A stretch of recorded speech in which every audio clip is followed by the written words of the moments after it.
Boom! Tell me we're on. First of all, can we deal with the lighting? Can we talk about the lighting? I'm not even sure if it's good. But please jump on here and go ahead and break it down for me. I did the unthinkable. I left my phone. Hey, Stacy B. So nice to see you. Stacy Beamer. Guys, say hello to my dear friend, Stacy Beamer. Hi, Balance. Hanganda. Watching from Namibia. We love Namibia. Thank you so much for taking the time out of your very busy schedule to spend a few moments with me here on SML TV. It's good. How are you, brother? M. Joseph. Thank you. Loud and clear. I needed to hear that, Stacy, because as you know, if I don't hear that, it just discombobulates me. We lost our former president. Yes, I heard about that. My sincere condolences to the people, to the wonderful people of Namibia. We wish you healing, and it's going to be okay. You guys are going to be fine. Yorkshire is watching. Thank you, Yorkshire. Glued. Samuel Peary is watching. Thank you. Please do me a favor, guys, if you can, or if you could, please share this live with as many people as you can. And I think, as I always say, as is my custom, I think this is a, thank you, Stacy. I think this is a very important conversation to have, especially when you have people that feel that they can speak into your life as a country. But before I get to that, let me just very quickly and very briefly mention something that I think is important. Somebody says you talk too much. Well, if you don't like the live, please jump off, scroll to the left, leave or something. Either that is, who's that, Jalway or Joelway? I will long press you and I will delete you from this conversation. I will put a line through your name instead of under it. I've done it before and I'll do it again, okay? This is only for people that are interested in what we're talking about today. If none of this interests you, please step aside to the left, honey, in the words of Beyonce. All righty, here it is. I just wanted to briefly mention, you know, Kiddist and her husband, Yomaps, are in court with this viral menace, this internet troll called Elias Musani. This is a guy that's always here at Simo. I see him all the time. He comes here every so often, pretty much every week he's here. And the reason he's here is that he's what we call a tamanga. We have many tamangas here at Simoson. Tamangas are people that you send to go buy something for you. For example, if someone is stuck at the office, they don't want to hassle with going to town through traffic and sitting in traffic. They send people to go and do their errands, to run their errands for you, for them. Those people are called tamangas. The word tamanga means runaround. That's exactly what Elias Musani is, in case you didn't know. And there's nothing wrong with that, because I mean it's an honest living in most cases. You know, you buy something for someone else and then you add your little markup to the price of that item. Let's say you send a tamanga to buy this pen, and this pen is 10 kwacha. When you come here to buy this pen, you give the person that has sent you a bill of 25 kwacha. So you keep 15, the guy pays 10. That's how tamangas make money. That's how Elias Musani makes his money. The only difference with Elias, though, is that he spends what he makes. When he makes a few kwacha, makes a few bob here at Simoson, instead of reinvesting it, he just drinks it all. And all the money stays right here at Simoson. You know, so he buys the spare parts from here. He delivers them to the people that have sent him. Then he's right here at Simoson. He goes to one of the bars in the back, and then he drinks up all his money. So basically, all the money he brings, he leaves here at seer1. Now, of course, you know the reason why he attacked the building. He's preaching to the choir. seer1 management for a long time has been talking about the process and the idea of renovating this building. This conversation did not start with Elias Musani. It's been there for years. And we know, and we've got a plan for it. So, you know, he came around here and he starts recording the hallways and stuff, and that's fine. There's nothing wrong with that because we have a plan for that, and we're going to deal with it at the appropriate time. We are not going to renovate seer1 at the behest of Elias Musani. In other words, we're not renovating seer1 because Musani took a video. We're renovating seer1 because it needs it, and we've been planning for it for years. So he's preaching to the choir when he says, no, this building, this, that, and the other. We know. What else is new? It's a fact. It's a fact that we both acknowledge. So there's no surprise here. Come on, let's be real. So anyway, the reason I wanted to bring up Musani is, you know, he seems to have this idea that nobody can speak against him, especially when it comes to this court case that he's involved in. The premise, the message, guys, is that nobody has the right to threaten to rape a woman on social media and think that that person can get away with it. That's the message. That's all the message is. It's got nothing to do with anything else. Some of you are so dwanzy. You've got this idea, no, wa mubadi defye. You're the one that provoked him. Provoked what? He's in court. The case is in court. We are social commentators. When something interesting pertaining to the case comes up, of course we're going to talk about it. Most recently, and most notably, was the last time Kiddis testified. She noted with great dismay, with cringe-worthy dismay, she noted that while she was testifying, Elias was smirking at her and laughing and smiling at her, sort of sending the message, trying to intimidate her from the gallery. What Musani forgets, what he forgets and what he fails to understand is that he is sitting in a court of law. And let's not forget, you know, the judge watches your body language. The judge looks at you. You being the accused, you are exhibiting an aura, an attitude of remorselessness. You are intimidating the person that you tormented. You are intimidating them and making them feel worthless while they testify. All of this Elias doesn't think about. I mean, he's in his own world, mate.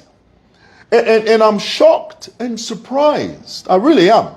I'm shocked and surprised that his lawyers don't advise him. Look at this comment. But you did start fighting him just because of Benayo Maps. What does that mean?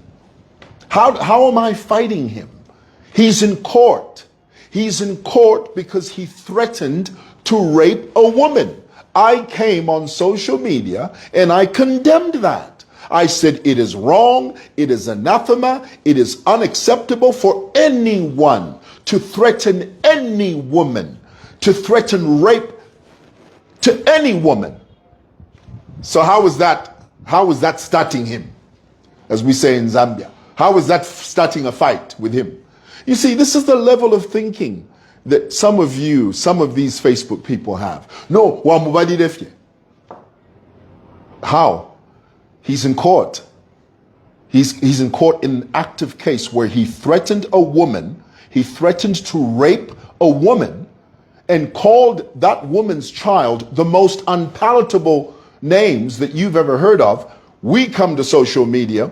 We make a comment about that. We condemn that sort of behavior. We disdain it. We call it wrong. We call it for everything that it's supposed to be called. We disdain it with the contempt that it deserves. And then you come on here and say, nonsense. Think before you comment. Think before you comment. Don't defend vagabonds. Don't defend rapists. Don't do that. Defend the innocent. Defend the aggrieved. That's who you're supposed to defend. All right. So anyway, you know, he's in a big mess. He thinks it's all fun and games, mate. And everything he's doing, everything plays into the ultimate verdict. You must understand that. Everything he's doing in the courtroom plays perfectly into the hands of his comeuppance. Whatever that comeuppance is going to be, and I have a very sneaky suspicion that based upon what he said and what he did, the law is plain, the evidence is there. He's going to prison. He really is. He is. And I'm not gonna feel bad about that. You know, the court system needs to make an example out of such people who take advantage of social media and they think that it's their playground and they can say whatever the hell they want. Well, you can't say whatever the hell you want. There are consequences to your actions. If this, then that. Yin, yang. Simple. Okay. Guys, did you listen to this vagabond named seer1? You know, this false Nigerian prophet who seems to have it in his mind that he has Zambia wrapped around his little finger. He was recently on his page and then he told his congregation, every single person that is a member of Andrew Ejimado's church is a product of a deranged mind. Every one of those church members are hoodwinked, they're shallow-minded, they are deceived cult members, because the truth is, Andrew Ejimado's congregation is a cult. It's a personalized cult. It is the most immoral group of people that have ever graced this planet. That thing called a church in Nigeria is a mess. It's a cult. Okay? Because, I mean, the guy himself doesn't even believe in the Word of God. The guy himself, Andrew Ejimadu, does not believe in the unchangeable, immutable, infallible Word of God. He doesn't. He doesn't even believe in God. He believes in someone named Godfather, some guy that's supposed to be his mentor. And some of you that follow him, you think, when I watch you do that, I think to myself, do you even know what you're doing? You have no basis to follow that guy, none whatsoever. So anyway, he was on his Facebook page the other day, and then he says, I saw in the realm of the Spirit. Guys, red flag, I've always taught you, I've always explained to you, I've always tried to pull back the curtains for you so that the light of knowledge floods into your life. The moment you hear a Facebook personality, I don't care who they are, I don't care how handsome they are, I don't care how well dressed they are. The moment you hear a Facebook so-called prophet, especially when they have the title prophet, because every last one of them are fake as all get out, okay? The moment you hear one of them say, I saw in the realm of the Spirit, that's your cue to know that they're talking nonsense. They're talking hogwash, bull roar. They're talking nonsense. They haven't seen anything. They don't talk to God. God doesn't talk to them. You must understand that. But they come on Facebook and they say, I saw in the realm of the Spirit, knowing full well they saw nothing. So here it is. Andrew says he saw in the Spirit, he saw Zambia under attack by foreign countries because they're going to come here to try and get our mineral wealth. Now, when he talks like that, he talks as if we don't have a country that has armed forces. He talks as if our commander-in-chief, if and when something were to happen to this country, if and when a threat were to be posed against this country, Andrew talks as if the head of state would do nothing, that the head of state would only act upon Andrew's behest, or the head of state would only act because he would hear Andrew say, Mr. President, be careful, safeguard your country. That's stupid. The president has generals and army personnel that advise him accordingly. Understand that. P1 is not sitting in an office somewhere listening to Andre Jimadu and then saying, oh, now Andrew alanda kuno. So, Mr. General, can you mobilize your people? Because Andrew has said he's advised me to mobilize you chaps. Do you hear how stupid that sounds? Do you hear how idiotic that sounds? You are an imbecile, Andrew Ejimadu. You are a despot, a false prophet, a snake, a slithering, sniveling liar. And you're using Facebook to hoodwink the Dwanzi, uneducated, unenlightened Zambians that listen to you. Rubbish. The head of state has a group of people that advise him accordingly. If and when that occurs, it shall be dealt with. They'll deal with it conclusively. And you are not going to be any part of that. So don't sit there and start lying to the Zambian people. And the thing that annoys me about Andrew, he says things like, no, every prophecy I've ever told has come true. Andrew is a pathological liar. There have been many times he predicted the doom and gloom of HH. It didn't happen. It didn't happen. I mean, here it is. He says, no, I'm the one who declared that Edgar Lungu would lose. And because of my prophecy, Edgar Lungu lost. Rubbish. Edgar Lungu lost because the Zambian people stood up in unison and said, we're not going to go this direction anymore. The Zambian people stood up on a mountaintop and said, we're going to go in this direction and from now on out. Not what you're talking about. Who are you? Who are you to think that you have any influence on the direction of a sovereign country? Andrew Ejimadu? Talk about Nigeria. Talk about your failed state. Talk about your oil-rich country that is in doldrums. Talk about that. Talk about the level of corruption in Nigeria that stinks to high heaven. You talk about Nigeria because Nigeria is the armpit of the world. It's the armpit of Africa. And how dare you sit there and start lecturing Zambians about Zambia? This is our country. This is our territory. We are the captains of our destiny, not you. Joker. All right. That's what I wanted to share with you. All right. Thought I'd share that with you guys. Thank you so much. Bye.